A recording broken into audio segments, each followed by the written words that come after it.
নমস্কাৰ জ্ঞান বিকাশ ইউটিউব চেনেলৰ নতুন এটি ভিডিঅলৈ আপোনালোক সকলোকে স্বাগতম জনাইছো। আপোনালোক সকলোৱে জ্ঞাতই যে আমি এই চেনেলটোৰ ভিডিঅ'বোৰৰ জৰিয়তে আগন্তুক নেট বা স্লেট পৰীক্ষাৰ সহায় হোৱাকৈ কিছুমান ভিডিঅ' প্ৰস্তুত কৰি আহিছো আৰু সেই ভিডিঅ'বোৰতে আপোনালোকে বহুতেই কমেন্ট কৰি আছিলে যে সিলেবাছৰ লগত সংগতি থকা কি কিতাপ পঢ়িলে আমাৰ সুবিধা হ'ব বা পৰীক্ষাটোত সহায়ক হ'ব বা মই কি কিতাপ পঢ়িছিলো মই নেট পৰীক্ষা বা স্লেট পৰীক্ষা দিওতে আৰু সেই উদ্দেশ্য আগত ৰাখিয়ে আজি মই ভাবিলো আপোনালোকৰ সহায় হোৱাকৈ কিতাপবিলাক দেখুৱাই মই এটি ভিডিঅ' আপোনালোকৰ মাজলৈ লৈ আনো। আশা কৰো এই ভিডিঅ'টোৰ জৰিয়তে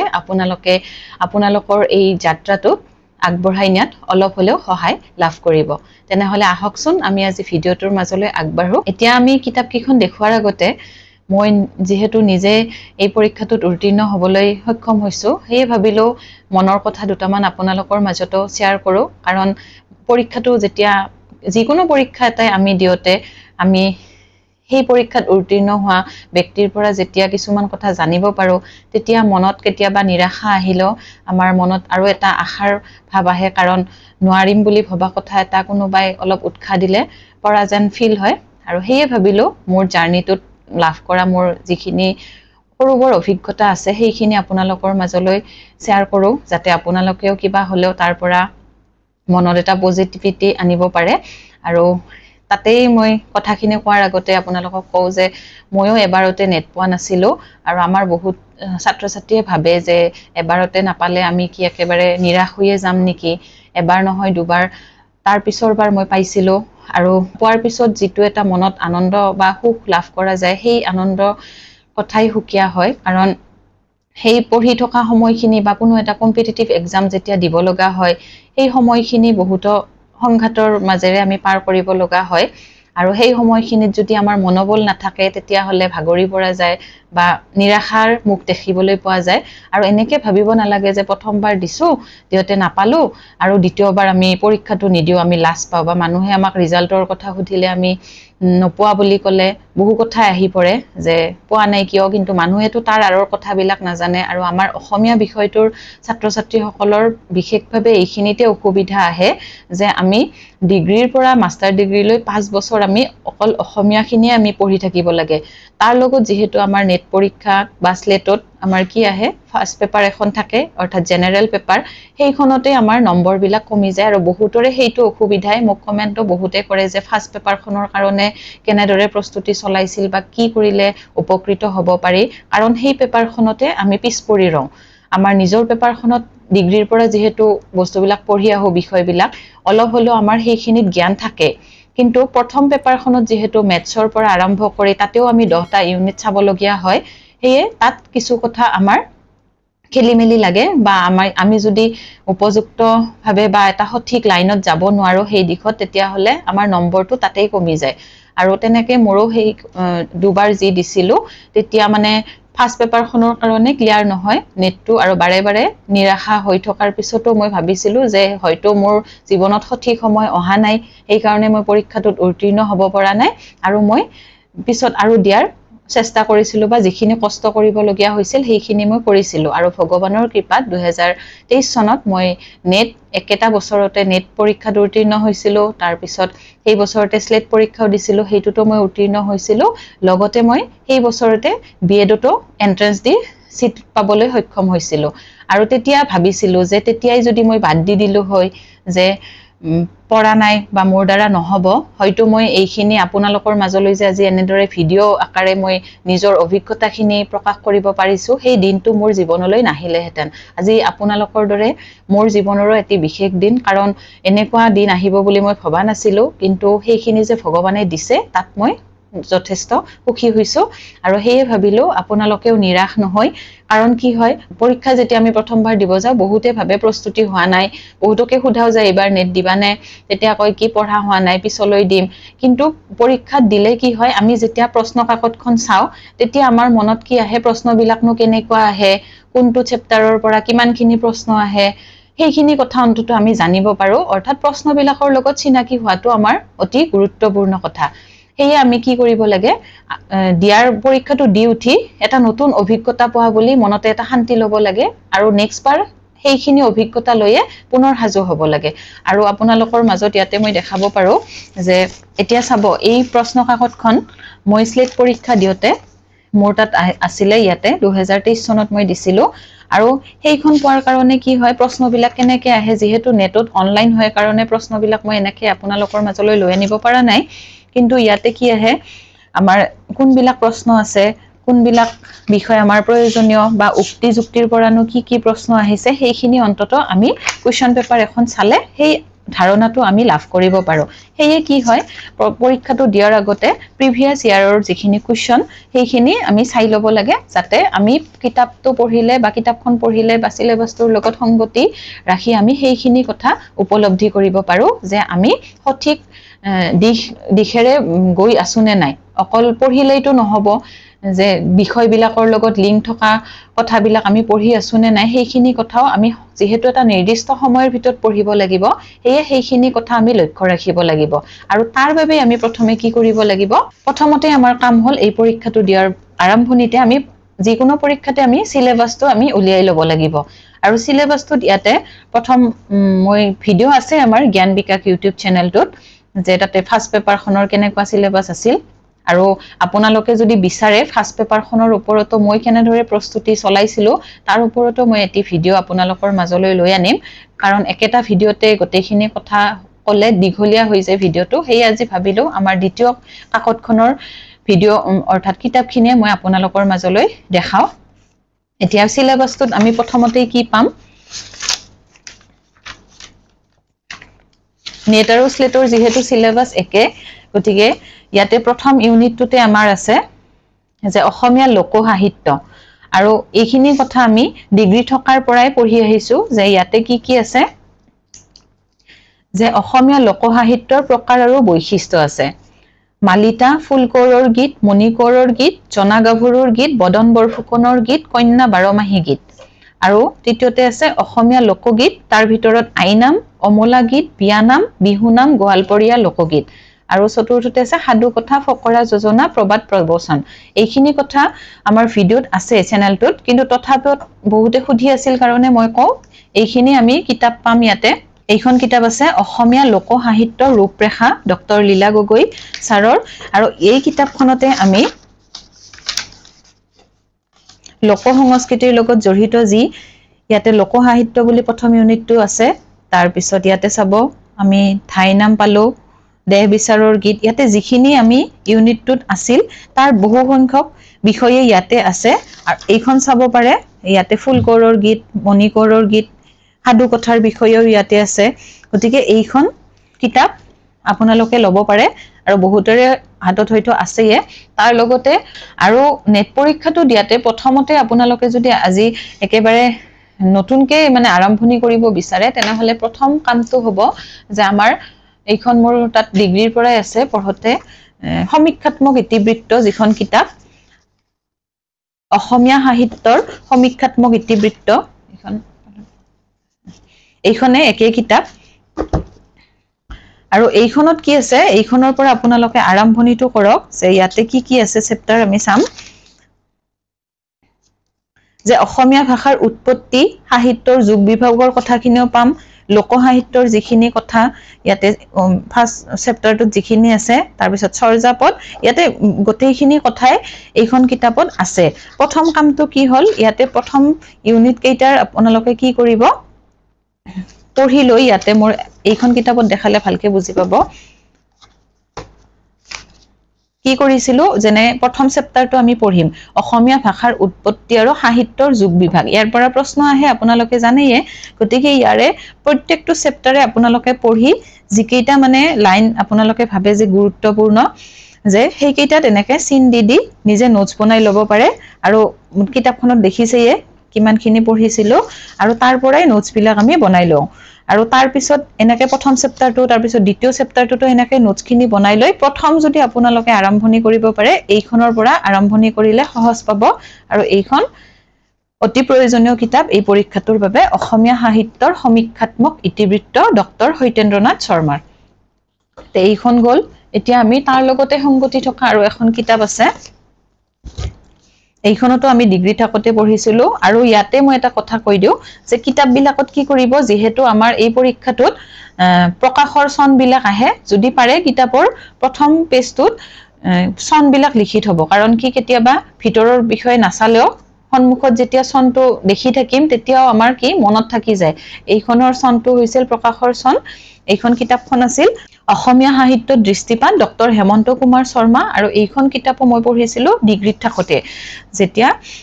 ডিগ্ৰী পঢ়ি আছিলো তেতিয়া এইখন কিতাপো অতি গুৰুত্বপূৰ্ণ আছিল আৰু তাৰ চনটো আছিল 1961 এইখনত মই লিখি থৈছো আগৰখনতো ইয়াতে লিখা আছে এইখন আছিল 1959 এনেকে যিকেখন কিতাপ আপোনালোকৰ পঢ়ে তাত চন কেইটা লিখি যাব হেটো আপোনালোকৰ পৰীক্ষাত সহায় হ'ব আৰু ইয়াতে বিষয়বিলাক আছে ইয়াতে চাব লোক সাহিত্যৰ বিষয় ইয়াতেও পাব আপোনালোকে যেটো আমাৰ সিলেবাসৰ প্ৰথম ইউনিটত আছে তাৰ পিছত বাকি ডাকৰ বচন আছে বাকি ইয়াতে আৰু চৰ্যাপদৰ বিষয়ে আছে এইবিলাক ভিডিও আকাৰেও দিয়া আছে তথাপিও নিজে কিতাপ পঢ়িব বিচাৰিছে যেহেতু আপোনালোকে মই সেই কাৰণে জনাই দিলো যে এই দুখন কিতাপ প্ৰথমতে চাই ল'ব পাৰে কাৰণ ইয়াত আমি যেহেতু ডিগ্ৰী পঢ়োতে পাইছিলো কথাখিনি ইয়াতে সহজকে আপোনালোকে বুজিব পাৰিব এতিয়া তাৰ পিছত আমি দ্বিতীয় ইউনিটত কি আছিল যে অসমীয়া সাহিত্যৰ আদি যুগ বা মধ্য যুগ ইয়াতে আমি পঢ়িব লাগিব এইখন কিতাপতো বহুখিনি কথা পাব যে অসমীয়া সাহিত্যৰ পূৰ্ণ ইতিহাস ডক্টৰ হৰিনাথ শৰ্মা দলৈ এই কিতাপখনতো কিন্তু এইবিলাক কথা আছে যে ইয়াতে আমি চৰ্যাপদৰ আগৰ চেপ্টাৰটোৰ লগত যেহেতু লিংক আছে মই হেয়ে কৈছো চৰ্যাপদৰ কথাখিনি ইয়াতে পাব আৰু বাকি বহুখিনি কথা ইয়াতে আছে হেম সৰস্বতীৰ বিষয়ে আছে তাৰ পিছত যিকেইজন আমাৰ প্ৰাক-শংকৰী যুগৰ লিখক আছে তেওঁলোকৰ বিষয়ে ইয়াতে পাব বাকি মই এইটো চেপ্টাৰৰ লগত সংগতি থকা ইয়াতে কি আছে মই সেইখিনি দেখাই দিও তাৰ পিছত আমি ইয়াতে সেকেন্ড ইউনিটটোত যেটো আছে যে অসমীয়া সাহিত্য আদি যুগ মধ্য যুগ বুলি আছে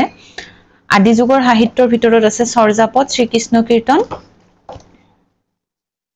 আৰু হেম সৰস্বতী হৰিবৰ বিপ্ৰ মাধৱ কন্দলী তাৰ পিছত মধ্য যুগৰ সাহিত্যত আছে শংকৰদেৱ মাধৱদেৱ ৰাম সৰস্বতী গটেখিনি আৰু মই পঢ়ি নাথাকো সিলেবাসটো যেহেতু আছে আপোনালোকৰ মাজত যে আমি তাৰ বাবে কি কৰিব লাগিব অসমীয়া সাহিত্যৰ যিখন পূৰ্ণ ইতিহাস ডক্টৰ হৰিনাথ শৰ্মা দলৈ তেওঁৰ কিতাপখন আমি চাব পাৰো ইয়াতে চাব কিতাপ বিলাকত অকল এনেকুৱা নহয় যে এখন কিতাপতে গটেখিনি আমি পাম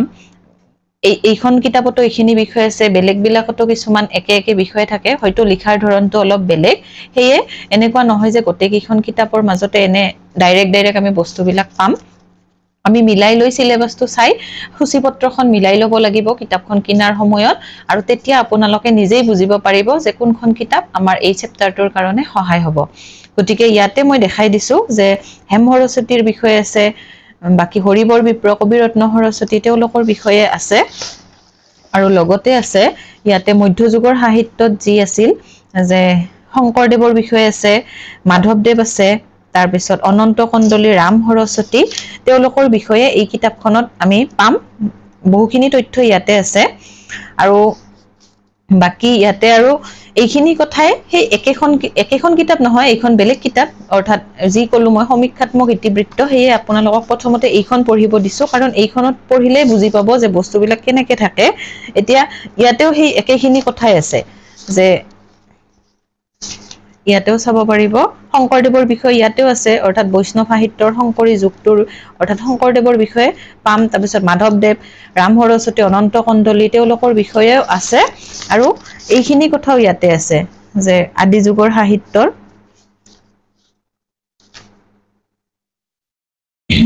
এইখনত আছে যে আমি এই যে পঢ়িছিলো অসমীয়া লোক সাহিত্যৰ দৃষ্টিপাত এইখনত আছে যে প্ৰাক-শংকৰী যুগৰ সাহিত্য সেই আমি প্ৰাক-শংকৰী যুগৰ কবি কেইজনৰ বিষয়ে ইয়াতে পাম ইয়াতেও শংকৰদেৱৰ সাহিত্য প্ৰতিভা আছে মাধৱদেৱৰ সাহিত্য প্ৰতিভা গতিকে কথাবিলাক তেনেকে আমি চাব লাগিব এইখিনি কথা তাতে আমি এই দুখন কিতাপ বা এই তিনিখন মিলাই আমি পঢ়িব লাগিব এতিয়া ব্যৱহাৰিক সাহিত্যৰ বিষয়েও আছে বৈষয়িক সাহিত্য ইয়াতে আছে বুৰঞ্জী সাহিত্য আছে চৰিত সাহিত্য গতিকে এইখিনি আমি এই কিতাপখন অলপ চালে বুজিব পাৰিম এতিয়া তাৰ পিছত যেটো আমাৰ তৃতীয় ইউনিট হেতু হৈছে অসমীয়া সাহিত্য আধুনিক যুগ আৰু তাৰ বাবে আমি কিতাপ চাব লাগিব সমীক্ষাত্মক ইতিবৃত্তটো চামে তাৰ লগতে আমি অসমীয়া সাহিত্যৰ ৰূপৰেখা যিখন কিতাপ মহেশ্বৰ নেওগৰ আৰু সেইখনত আপোনালোকে চাব ইয়াতে যিখিনি আমাৰ প্ৰয়োজনীয় বিষয় ইয়াতে আছে সেইখিনি ইয়াতে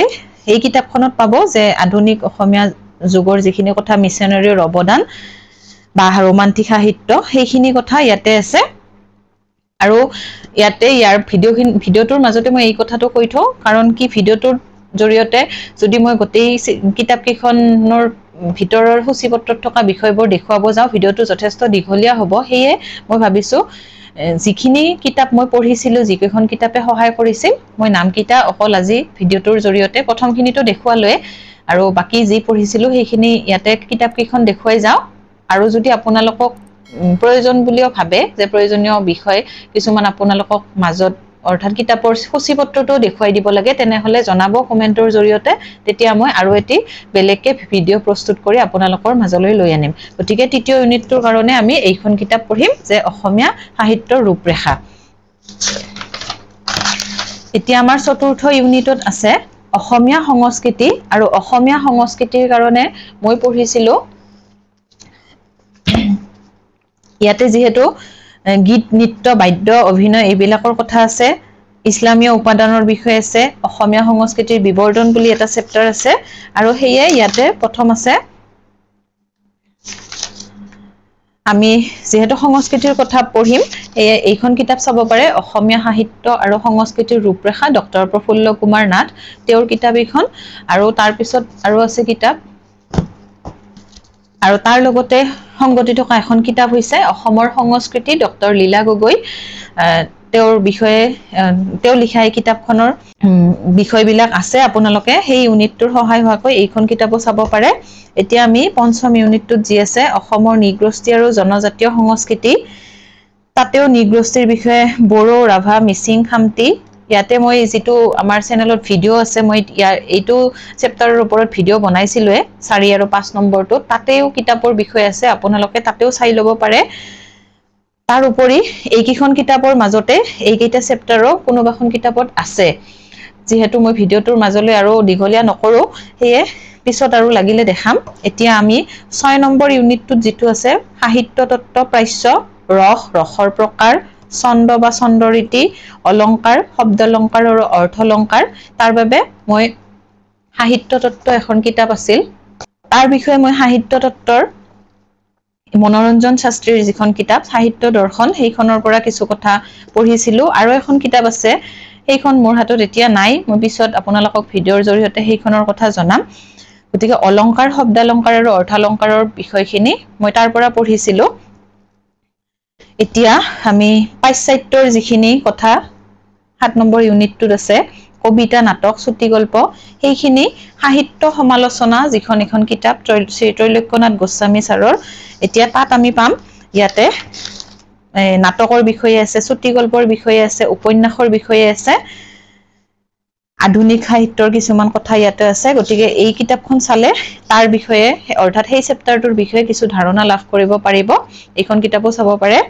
আৰু 7 নম্বৰ ইউনিটটোত তলত যেটো আছে সমালোচনাৰ ধাৰা ধ্ৰুৱবাদ ৰমন্যাকবাদ এইখিনিৰ কথা মোৰ হাতত কিতাপখন নাই মই সেইখন লাইব্ৰেৰীৰ পৰা আনি পঢ়িছিলো আৰু সেইখন কিতাপ হৈছে সাহিত্য বাদ বৈচিত্ৰ্য নগেন শইকীয়া ছাৰৰ যিখন কিতাপ তাতে এই ধ্ৰুৱবাদ ৰমন্যাকবাদৰ কথাবিলাক ধুনিয়াকৈ লিখা আছে সেইখন কিতাপ আপোনালোকে চাব পাৰে এতিয়া আমি 8 নম্বৰ ইউনিটটোত যে আছে অসমীয়া ভাষা আৰু ভাষাতাত্ত্বিক অধ্যয়ন আৰু ইয়াতে আমি ভাষাৰ বিষয়ে বহুকেইখন কিতাপ মোৰ তাত আছে এইকেইখন দেখাই যাও মই ইয়াতে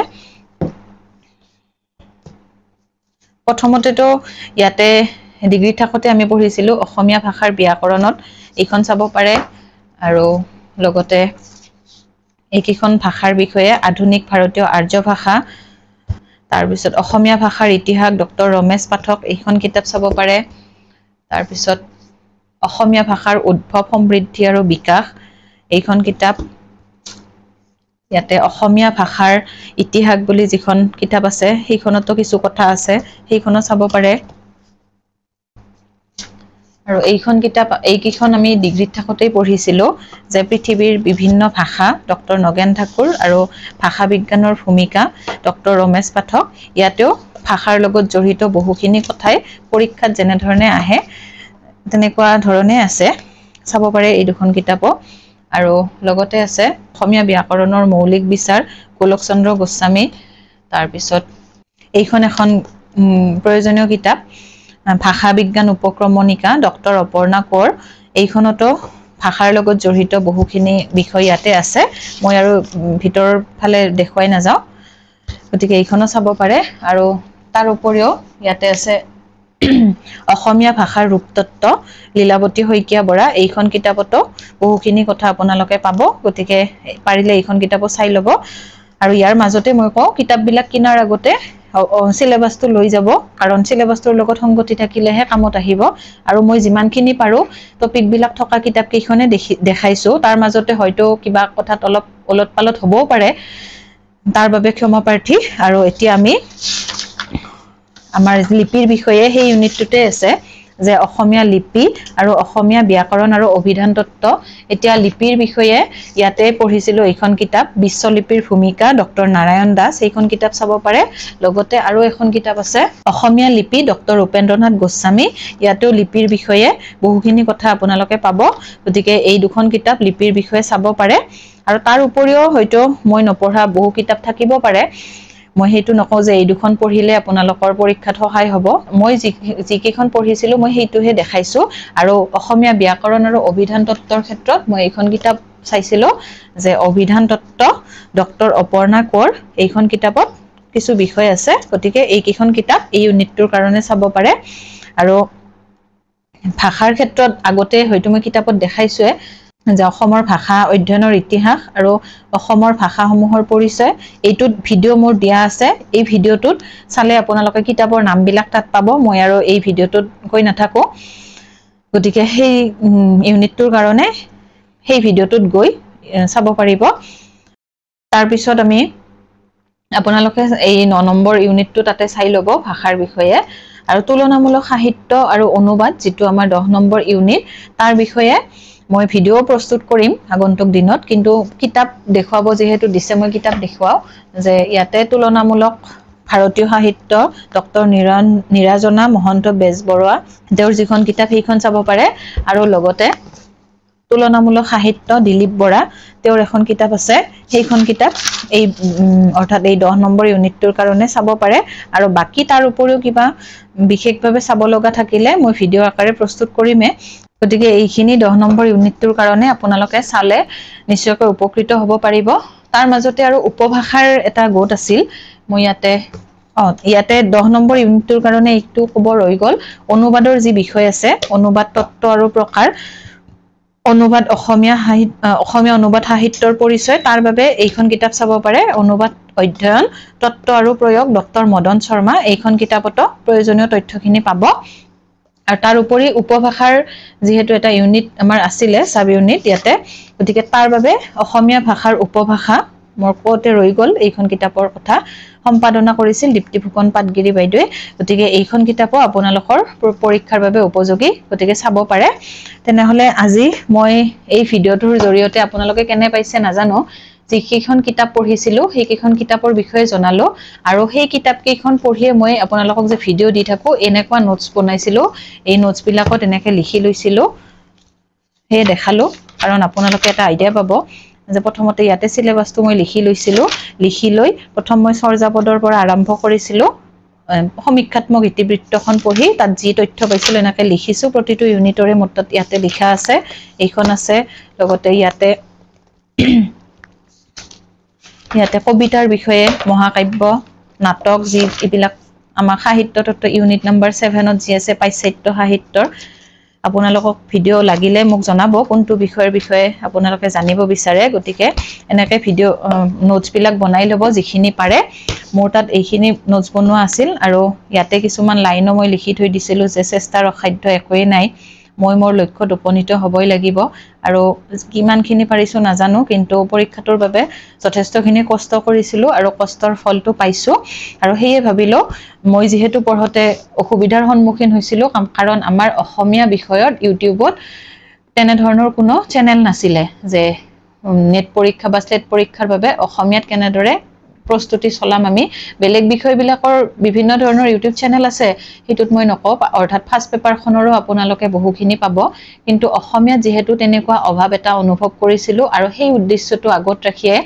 আমি জ্ঞান বিকাশ নামৰ ইউটিউব চেনেলটোৰ জৰিয়তে সেই যাত্ৰাটো আৰম্ভ কৰিছিলো আৰু তাৰ পৰা বহুতে কমেন্টৰ জৰিয়তে জনাইছে যে উপকৃত হ'ব পাৰে আৰু কমেন্ট বিলাক দিলে ভালো লাগে ভাবু যে নিজৰ যিখিনি পাৰিছো অলপ হলেও কাৰোবাক সহায় কৰিব পাৰিছো আৰু সেইখিনিতে মোৰ নিজৰো পঢ়াখিনি হৈ থাকে গতিকে ভাবিলো আপোনালোকে এই ভিডিওটোৰ জৰিয়তে উপকৃত হ'ব পাৰিব কাৰণ কিতাপ কেইখন যদি আমাৰ হাতত নাথাকে তেনেহলে পঢ়াত বহুখিনি অসুবিধা হয় আৰু কিতাপ কেইখন পঢ়ি নোটছখিনি বনাই লোৱাৰ চেষ্টা কৰিব আৰু মই যিখিনি পাৰো ভিডিওৰ আকাৰে আপোনালোকৰ মাজলৈ তথ্যবিলাক লৈ আনিম আৰু এই ভিডিওটো প্ৰস্তুত কৰতে হয়তো কোনোবাখিনিত মোৰ ফুলো হ'ব পাৰে যেহেতু এনেকে ফেজ দেখাই আজি এইটো প্ৰথম ভিডিও এই যাত্ৰাটোৰ গতিকে তাৰ বাবে ক্ষমা প্ৰাৰ্থী আগন্তুক দিনত আপোনালোকৰো মনৰ আশাবিলাক পূৰণ হওক তাকে কামনা কৰি আজিৰ এই ভিডিওটো ইয়াতে সামৰিছো ধন্যবাদ